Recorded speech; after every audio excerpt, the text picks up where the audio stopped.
두 번째, 이 일도 90년대 초반에 있었던 일이야. 그땐 지금 유치원은 아니고 다른 유치원에서 실물을 쌓고 있던 중이었어. 그런데 그 유치원에 B라는 여자애가 있었어. 여자애는 좀 잘 사는 외동딸이고 말도 굉장히 잘 듣고 엄청 착한 아이였어. 걔를 우리 엄마가 왜 기억하냐면 그 여자의 엄마가 당시엔 엄청 비싼 화장품을 선물로 주더래. 지금은 법적으로는 안 되지만 그땐 나름 고맙기도 했고 상상 이상의 선물이라 임팩트가 크게 남았지. 어쨌든 B는 당시 엄마가 돌보았는데 엄마가 맞벌이를 시작하면서 시골에서 친할머니가 올라왔어. 그리고 B 할머니는 조금 이상했어. B의 부모님은 두 분 다 굉장히 좋고 친절하신 분이었는데 B에게 평소에 우리 딸, 예쁜 딸 하며 끔찍히 아꼈는데 그 할머니는 2년 전년 할 정도로 손녀딸에게 함부로 말했어. 애가 조금만 실수해도 친구들 있는 곳에서 대놓고 면박을 주기도 했어. 그래도 그냥 마음속으로 아이들 되게 엄하게 키우나 보다 라고 생각했어. 근데 어느 날 엄마가 주말에 일이 있어서 유치원 근처에 가게 되었는데 큰 도로 한가운데 비가 서 있는 거야. 훤한 대낮이었고 워낙 예뻐하던 아이라 바로 알아볼 수 있었어. 진짜 옆에는 큰 차도 쌩쌩 달리고 있는 상황이었고 우리 엄마는 질색에서 그 아이를 안고 인도로 데리고 나왔어. 근데 비의 할머니가 갑자기 나타나서 애가 발이 빨라서 어디 갔나 했는데 여기 있었네? 라며 그냥 바로 데리고 가버리더래. 감사 인사도 없이. 근데 그게 목소리만 들어도 거짓말이라는 게 티가 날 정도로 어색하고 어딘가 굉장히 부자연스러웠대. 그 이후로는 큰일이 없었어. 그때부터 더더욱 이상했는데 큰 일이 생긴 건 학부모 참관 현장학습이었어. 그때가 가을이었는데 이번에도 비는 할머니와 함께 왔어. 비의 엄마는 소풍이나 학부모 모임 때 못 오시니까 대신 할머니가 그런 대소사를 다 관여했어. 당시에 무슨 도토리나 낙엽을 흩어져서 줍는 그런 활동을 했는데 이게 아이와 보호자랑 짝을 이어서 하는 거였어. 당연히 비는 할머니와 둘이 산기슭으로 갔는데 현장학습 내내 비와 할머니가 보이지 않는 거야. 심지어 점심 먹는 시간에도 엄마를 비롯한 당시 교사들은 모두 걱정했지만 점심 먹는 시간이 따로 안정해져 있는 데다 흩어져서 자신이 좋아하는 자리에서 먹는 거였기 때문에 따로 찾아 나서지는 않았어. 근데 현장학습이 끝나서 집에 갈 시간이 되었는데도 할머니와 비는 나타나지 않았어. 당연히 모두들 걱정했고 몇몇 교사들은 결국 흩어져서 찾기로 했어. 그러다가 시간이 늦어지자 다른 아이들 때문에 어쩔 수 없이 하교를 했어. 근데 유치원 쪽으로 전화가 온 거야. 비 엄마인데 비가 올 시간이 되었는데도 오지 않는다고. 그래서 당시 유치원 교사들은 고민하다가 사실대로 말을 했어. 진짜 최악의 경우 할머니와 비가 조난당했을지도 몰랐을 테니까. 근데 비의 엄마가 그 사실을 듣더니 깜짝 놀라는 거야. 왜냐면 자신은 현장학습에 대해 전혀 몰랐고 비의 할머니는 지금 집에 있다는 거야. 엄마를 비롯한 유치원 교사들은 어처구니가 없었어. 일단 오늘 현장학습이었고 비와 할머니는 분명 참가했거든. 목격자만 해도 굉장히 많았어. 근데 비의 엄마는 이 사실을 모르고 심지어 비의 할머니는 집에 있다니? 엄마는 고민할 것도 없이 바로 119와 경찰에 신고했어. 혹시 박 초롱초롱 빛나리 사건 알아? 딱 그쯤 일어난 사건인데 어린아이가 납치당해 살해당한 사건이야. 그래서 당시 유치원 교사들은 아이가 사라진 것에 엄청 민감했어.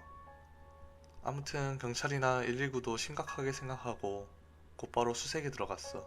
그리고 비의 부모님과 유치원 교사들은 모두 경찰서로 갔어.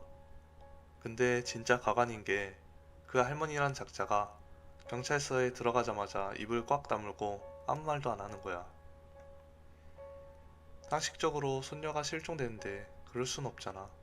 하다못해 걱정이라도 해야 하는 게 정상이잖아. 근데 경찰이 아무리 추궁해도 아무 말도 안 하고 몰라요. 나는 몰라요. 아무것도 몰라요. 라는 말만 반복하는 거야. 유치원 교사들이 뭐라고 하니까 난 오늘 하루 종일 집 밖에 안 나갔어. 라는 거짓말을 하더래. 비의 어머니는 정신줄을 놓고 울고 비의 아버지는 할머니께 고래고래 소리 지르며 비 어딨냐고 난리치고, 그러다가 그날 새벽에 산 반대쪽에서 비가 구조되었어. 비는 발견될 당시 추위와 두려움에 지쳐서 반쯤 정신을 놓은 상태였어.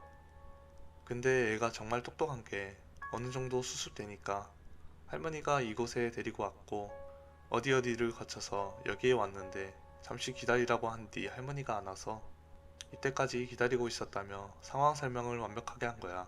당시 할머니는 처음에 모른다고 하다가 산에 같이 갔는데 비가 혼자 자신을 앞질러 가서 놓치는 바람에 그냥 집에 왔다고. 비의 할머니는 교사들 책임인데 왜 자신이 책임을 져야 하냐고 횡설수설했어. 경찰이 아동 유기는 범죄고 할머니는 지금 감옥에 갈 수 있다고 겁을 주니까 그제야 본색을 드러내더래. 전현이 죽어야 우리 아들 손주 본단 말이오. 그 할머니는 남아 선호 사상이 강했는데 어느 날 점을 보러 갔는데 그 점쟁이가 당신네 손녀가 아들 나오는 걸 막고 있다. 그 아이가 없어져야 아들이 태어난다. 이 말을 듣고 할머니가 손주를 보고 싶다는 욕심에 손녀를 죽이려 한 거야. 저번에 우리 엄마가 도로 한가운데에 비가 서 있던 걸 본 것도 사실은 손녀를 일부러 차에 치여 죽이려고 했던 거야. 그런데 우리 엄마가 발견한 덕에 비는 무사할 수 있었고, 비가 산에서 유기되었던 날, 가을이라 밤에는 정말 추웠거든. 그래서 비의 할머니는 손녀를 산에 버리고 가면 애가 밤새 추워서 얼어 죽을 줄 알았던 거지. 그리고 입을 다물고 있었던 것도 일부러 시간을 끌어 애가 죽게 하려 했던 거야. 근데 이걸 우리 엄마만 본 게 아니고 다른 교사들도 할머니가 비를 대하는 태도가 이상하다는 걸 눈치채고 있었어. 그건 비의 부모님도 마찬가지였어. 비의 아버지는 이야기가 여기까지 진행되자 어머니고 나발이고 눈이 뒤집혀서 그 할머니 뺨을 때리고 욕을 하면서 경찰한테 감옥에 당장 쳐넣으라고 난리를 쳤대. 근데 그 할머니가 진짜 미쳤다는 게 느껴진 게 자기 아들이 뺨을 때리니까 노발대발하면서 어떻게 나는 널 위해서 그런 건데 엄마 뺨을 때릴 수 있냐고. 라고 고래고래 소리 지르며 역으로 화를 내더란 거야. 그 뒤로는 비는 유치원을 그만뒀고 그 다음 무슨 일이 일어나는지는 몰라. 아마 내가 태어나기도 전이니 이미 그 비는 성인이 되고도 남았을 거야. 세 번째, 엄마네 유치원은 만 3살부터 7살까지 애들을 맡아. 근데 애들은 연령대별로 노는 방식도 다 다른데 한 3, 4살 정도 되는 아이들은 어른들이나 주위 환경을 모방하고 따라하는 그런 놀이를 주로 한대. 가령 배에다가 뭘 잔뜩 넣고 임산부 놀이라던가 한쪽 다리를 일부러 질질 끌고 다니며 다친 사람 놀이를 한다던가. 아기는 전혀 없이 그게 뭔지도 모르며 그냥 어른들의 행동을 보고 따라하는 거야. 그 나이대의 아이들은 노는 방식도 정해져 있지 않아서 누군가가 우리 무슨 놀이 하자 이러면 그냥 따라서 논대. 방식도 정해져 있지 않고 정해진 규칙도 없는 그런 놀이인데, 아무튼 놀이 시간에 애들끼리 어울려 노는데 그날따라 이상한 놀이를 하는 거야. 스펀지 블럭 알아? 아이들이 가지고 노는 블럭 모양 스펀지인데 씨가 누워있고 다른 아이들이 주위에서 네모 스펀지 블럭으로 담을 쌓는 거야. 그리고 씨는 그 안에 꼼짝도 않고 누워있는 거지. 그 나이의 애들은 낮잠을 반드시 재우기 때문에 각자 담요가 있었는데 씨가 담요를 머리 끝까지 쓰고 누워있는 거야. 그리고 씨가 움직이려고 하면 다른 애들이 야, 움직이지 마. 라며 짜증까지 내는 거야. 다른 아이들은 장난감 꽃이나 장난감 소꿉놀이용 음식 같은 걸 들고 주위에 빙빙 돌면서 누워있는 씨 근처를 장식하는 거야. 그래서 엄마가 아이들에게 물어봤어. 얘들아, 지금 무슨 놀이 하는 거야? 라고 물으니 아이들이 무덤놀이요. 라고 대답을 하더래. 우리 엄마는 예나 지금이나 아이들의 창의성을 굉장히 존중했기 때문에 무슨 놀이를 하던 위험하지 않는 이상 못하게 하진 않았거든. 근데 무덤놀이라니까 뭔가 꺼림칙하더래. 원래 그 나이 때 애들은 어른들이 하는 행동을 보고 배운다지만 그게 하필 죽은 사람이 무덤이잖아. 무엇보다 C라는 아이가 평소에는 조금 소심한 애라서 혹시 이걸 빌미로 다른 친구들이 괴롭히는 건 아닌지 걱정도 되더래. 그 나이 때 애들은 놀이 중에 비교적 안 좋은 역할을 힘이 약한 아이들에게 억지로 우겨서 떠맡기기도 하거든. 혹시나 그런 게 아닐까 싶어서 살짝 호들냈어. 그런데 다른 아이들이 억울해하면서 이거 C가 먼저 하자고 했어요. 라고 하는 거야. 엄마는 처음엔 그 말을 안 믿었어. 앞서 말했듯이 C가 소심한 아이였고 놀이만 하면 끌려다니는 입장이니까. 근데 C가 나서서 다른 애들 편을 들면서 그 말이 맞다고 답하는 거야. 엄마는 순간 할 말이 없어서 미안하다고 하고 그냥 놔뒀어. 애들은 엄마가 뭐라고 하지 않으니까 다시 그대로 무덤놀이를 했어. 근데 바로 그 주말에 C가 교통사고로 죽었어. 정말 순수한 사고였어. 나도 자세한 건 듣지 못했지만 건널목을 건너다가 차에 치였다는 것 같았어. 엄마는 그 소식을 듣고 엄청 충격을 받았어. 일단 우리 엄마가 워낙 아이들을 좋아하고 아끼는 편인데다가 누구든 그 어린아이가 죽으면 충격을 받잖아. 근데 어느 정도 시간이 흐르고 문득 예전에 다른 애들이 하고 놀던 무덤놀이가 생각난 거야. 물론 우연의 일치일 수도 있지만 엄마는 뭔가 걸리는 게 있어서 다른 아이들을 붙잡고 물었어. 애들아, 너희 이제 무덤놀이 안 해? 라고 하니까 다른 애들이 아주 당연하다는 듯이 C가 앞서서 이제는 못해요. 그러는 거야. 그래서 엄마는 그럼 다른 친구가 무덤 역할을 하면 되는 거 아니야? 라고 물었고 나쁜 의미가 아니라 그냥 궁금해서 물어본 거지. 그러니까 그 애들은 하나같이 C가 없어서 못해요. C가 없는데 어떻게 해요? 그러는 거야. 그게 과연 놀이를 주선한 C가 없어서 못한다는 건지 무덤 역할을 맡을 아이가 없어서 그런 건지 엄마는 도저히 알 수가 없는 거야. 3, 4세 정도 되는 아이들이라 어려운 대화는 힘들잖아. 무엇보다 아직 죽음이라는 것을 받아들일 수 있는 나이가 아닌지라 다른 아이들은 C가 어디 멀리 갔다고만 알고 있거든. 일단은 그 아이들은 지금 전부 유치원을 졸업하고 초등학교에 입학했어. 엄마는 더 묻고 싶었지만 묻지 않았어. 그 뒤로 유치원에서 무덤놀이를 하는 아이들은 아무도 없고 지금까지 유치원 원생 중에 사고를 당해 죽은 아이는 없어. 물론 전부 우연의 일치일지 모르겠지만 엄마 입장에선 꺼림칙한 일인 건 사실이지. 참고로 말하는 거지만 연령대별로 아이들이 조금씩 다른데 3, 4세의 아이들은 뭔가 정말 다른 세계가 있다는 느낌을 자주 받는데 그 아이들에 관련된 이야기는 하나 더 있어. 이건 근래에 있었던 일이야. 엄마가 직접 내게 상담했던 일이기도 하고 무서운 이야기일 수도 아님 우리만의 착각일 수도 있어. 사건의 발단은 미술 시간이야. 그냥 자유롭게 그림을 그리는 시간이었는데 3, 4세의 아이들은 그림을 그리더라도 엄청나게 추상적으로 그림을 그려. 무슨 자동차라고 해놓고 커다란 덩어리에 바퀴만 붙여놓는다던가. 엄마는 아이들이 어떤 그림을 그리던 무조건 잘 그린다고 칭찬해줘. 근데 D라는 아이가 있는데 D가 주위에 꽃밭을 그리고 그 가운데 새파란 머리를 그리는 거야. 눈, 코, 귀, 입 다 있고 머리카락은 있는데 몸은 없어. 얼굴만 파란색이야. 솔직히 뭘 그린 건지 난감하잖아. 그래서 엄마는 고민하다가 D야, 이게 뭐야? 라고 물었는데 D가 또박또박 아저씨, 라고 말하더래. 그래서 엄마는 아저씨? 아는 아저씨야? 모르는 아저씨예요. 그런데 이 아저씨는 어디서 봤어? 라고 대화가 오가다가 다음 질문에 D는 손가락으로 운동장을 가리키면서 저기서. 라고 하는 거야. 일단 애들은 상상과 현실을 구분 못하는 경우가 많아.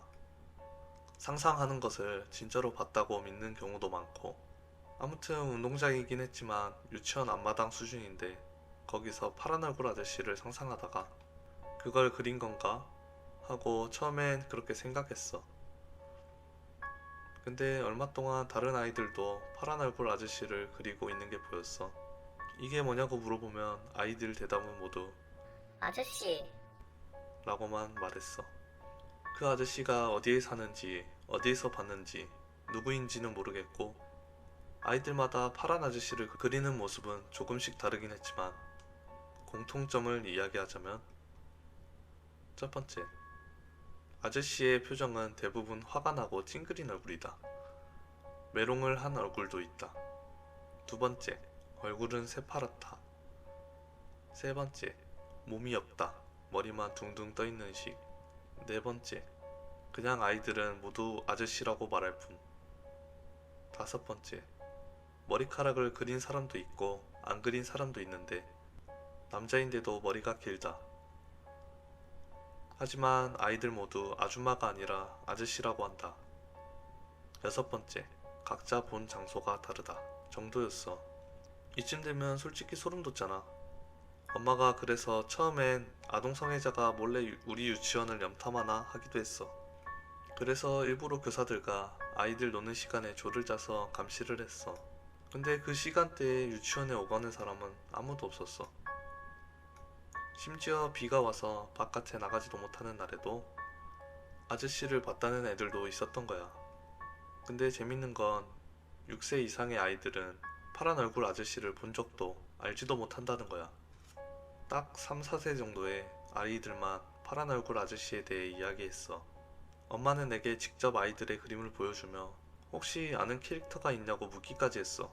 혹시 파란 얼굴 아저씨가 무슨 만화에 나오는 캐릭터인데 애들이 캐릭터를 잘못 그려서 그냥 추상적으로 그리다 보니 그렇게 된 거 아닌가 싶어서. 하지만 나는 알 수 없었지. 괴담 레스토랑이라는 만화를 아는 사람이 있는진 모르겠는데 난 거기서 파란 얼굴 아저씨라는 캐릭터가 있었고 그걸 애들이 베껴 그린 건 아닌가 싶었지. 지금 돌이켜보면 뭔가 섬찟하지만 어느 정도 엄마는 몇 가지 추리를 하셨는데 어떤 애가 파란 얼굴 아저씨를 상상해서 그렸고 그걸 그림으로 그렸는데 애들이 그걸 보고 따라 그리거나 이야기에 동참했고 어느새 그건 놀이가 되어 아이들은 마치 파란 얼굴 아저씨가 있다고 상상하고 현실을 구분 못하게 된 거라고 생각했어. 물론 아이들 그림이고 아이들만 아는 일이라 더 캐물을 수는 없었어. 그 이후에 시간이 점점 흐르면서 아이들의 파란 얼굴 아저씨 이야기는 사라졌지만 지금도 의문인 사건 중에 하나지. 네 번째, 이건 미신과 민간 신앙에 대한 이야기야. 교회 이야기도 했지만 우리 엄마는 기독교인이고 미신이나 그런 건 굉장히 싫어하셔. 그런데 그건 단순히 종교 때문만이 아니라 미신 때문에 애들한테 어처구니 없는 일을 저지르는 학부모가 생각보다 많아. 지금은 유명한 것 중 하나가 약 안 쓰고 아이를 키우는 아나키 같은 그런 거라고 할 수 있지. 자잘한 건 각설하고 이 일은 90년대 후반에 있었던 일이야. 유치원에 일하는 여자애가 있었어. 그 여자애는 조금 키도 작고 깡마른 아이였어. 근데 그 이가 주말이 끝나고 월요일 등원을 했는데 왼손에 붕대를 둘둘 감고 있더래. 이의 부모는 이가 주말에 뭘 하다가 손을 다쳤어요 라고 밖에 말을 안 해서 그냥 대수롭지 않게 생각했어. 근데 유치원이 끝날 즈음 이가 집에 가기 싫다고 펑펑 울면서 매달리더래. 근데 그 이유가 뭐냐고 물으니까 엄마가 다음 주에도 이상한 옷 입은 아줌마한테 데리고 간대요. 근데 그 아줌마가 칼 들고 이렇게 그었어요.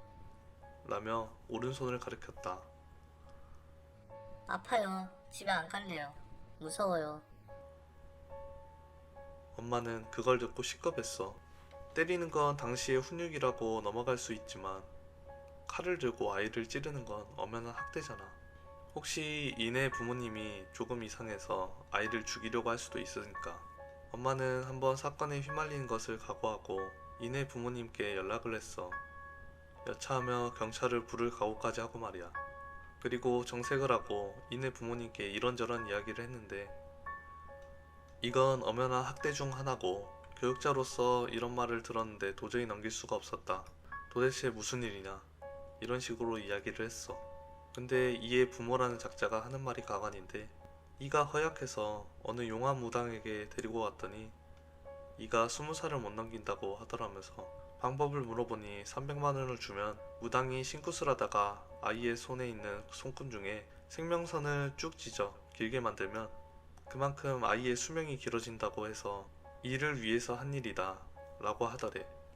근데 이 무당이 장사를 할 줄 아는 게 일단 왼손을 긋고 이번엔 오른손에도 그어야 한다면서 나를 잡자고 하고 또 신굿을 해야 하니까 돈을 준비해서 나를 잡자 하더래. 우리 엄마는 진심으로 학부모를 상대로 화가 났고 그럼 말기 암 환자 손에 칼질을 하면 그 사람이 살아나냐면서 당신들이 무당 말 믿고 그런 짓 하는 거 애가 크면 뭐라고 생각하겠냐고 1시간 넘게 전화로 싸웠대. 하지만 그 부모는 고집이 세서 혹시 모르지 않냐고 이를 위해선 그 정도도 할 수 있다. 마치 자신들은 자식을 위해 희생하는 거룩한 부모인 양 말하더래. 그러다가 일단 시간이 늦어서 일을 기각시켰어. 엄마는 도저히 참고 볼 수 없어서 만약 다음에도 이러면 일단 경찰부터 부르겠다고 엄포를 놨어. 경찰을 부르면 무당도 나와서 조사를 받을 테니 세상 사람들이 당신들이 한 짓 다 알 거라 그랬어. 난 교회 다니는 사람이고 하나도 안 무섭다며 이내 부모님한테 막 뭐라 했대. 그제서야 본인들도 자신들이 한 짓이 심했다는 걸 알았는지 아닌 기가 얇은 사람이었는지는 몰라도 꼬리를 내디고 다행히 이는 무사히 아무 탈 없이 졸업했어. 우리 엄만 우리 엄마라서가 아니라 정말 아이들을 좋아하는 사람이야. 방송에서 소년소녀 가장에 대해 방송하면 맨날 울며 지원하고 봉사활동도 자주 했어. 사실 이것도 몇 가지 일 때문에 일어난 일인데 여기서부턴 우리 엄마가 겪은 이야기는 아니고 80년대 후반에 유치원 교사들 사이에서 퍼졌던 몇 가지 이야기야. 좀 옛날 이야기인데 유명해서 아는 사람이 있을 수도 있어. 얘가 명이 짭다고 어느 법사가 어린애 몸에 부적을 문신으로 남겼대. 근데 그 부적을 새길 때 생긴 상처로 폐혈증에 걸린 쇼크사한 이야기인데 알고 보니 그 법사라는 사람은 정가범에다가 문신도 야매였대. 그리고 애가 나중에 커서 출세하게 한다는 한 50cm가량의 긴 부적을 무당에게 받아 잘라서 애한테 억지로 먹이다가 장협착증이 생겨 애가 돌연사한 사건.